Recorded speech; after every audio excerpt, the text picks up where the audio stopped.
छोटे से गांव में रामू नाम का एक युवक अपने माँ बाप के साथ रहता था। उसके पिता का उम्र 70 वर्ष था और उसकी माँ का उम्र 60 वर्ष थी।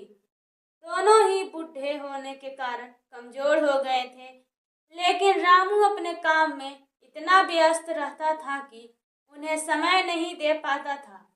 वह दिन भर खेतों में काम करता और शाम को थक कर वह घर लौटता। एक दिन रामू के पिता ने उससे कहा, बेटा, अब हमारी उम्र बढ़ चुकी है, हमें तुमसे कुछ मदद की जरूरत है। रामू ने सुना, लेकिन उसकी व्यस्तता ने उसे फिर से टाल दिया। वह सोचने लगा, मैं तो मेहनत करता हूँ, फिर भी ये क्यों नहीं समझ। एक रात रामू की माँ बीमार पड़ गई। उसने सोचा, कल सुबह देखूंगा, लेकिन सुबह होते ही माँ की तबीयत और बिगड़ गई। रामू ने फिर भी काम पर जाने का फैसला किया।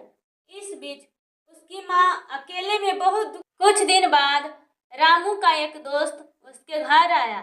उसने रामू से कहा, तू अपने माँ बाप का ध्यान क्यों नहीं रखता? बूढ़े हो गए हैं, उन्हें तेरा साथ चाहिए। रामू को थोड़ी शर्मिंदगी महसूस हुई, लेकिन उसने इसे टाल दिया। एक दिन रामू के पिता अचानक गिर पड़े और उन्हें अस्पताल में भर्ती कराना पड़ा। जब रामू अस्पताल पहुंचा तो वह देखकर हैरान रह गया कि उसके पिता की हालत बहुत गंभीर थी। उस दिन उसने अपने माता पिता की असली जरूरत को समझा। अगले दिन रामू ने सोचा कि अब से वह अपने काम के साथ साथ अपने माँ बाप का भी ध्यान रखेगा। उसने फैसला किया कि उसे सुबह जल्दी उठना होगा ताकि वह थोड़ी देर उनके साथ बिता सके। वह सुबह उठकर अपने पिता के पास गया और उन्हें दवाई दी। माँ के लिए उसने गर्म दूध बनाया। उन दोनों को देखकर रामू को एक नई खुशी का एहसास हुआ।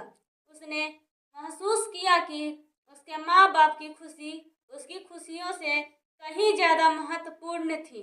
कुछ महीनों के बाद रामू ने अपने काम में संतुलन बना लिया। वह खेतों में काम करता और जब भी वक्त मिलता अपने माँ बाप के पास रहता। उन्होंने भी अपने बेटे की कोशिश को सराहना की और परिवार में फिर से खुशियों का माहौल बनने लगा। इस अनुभव ने रामू को सिखाया कि माँ बाप का ध्यान रखना केवल जिम्मेदारी नहीं, बल्कि प्यार और सम्मान का हिस्सा है।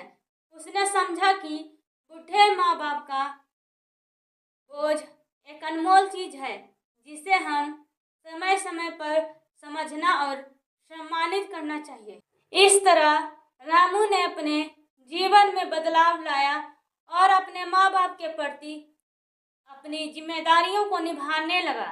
वह जान गया कि असली खुशी अपने परिवार के साथ बिताए गए समय में है। यह कहानी से हमें यह सीख मिलता है कि हमें हमेशा अपने माँ बाप को कद्र करनी चाहिए।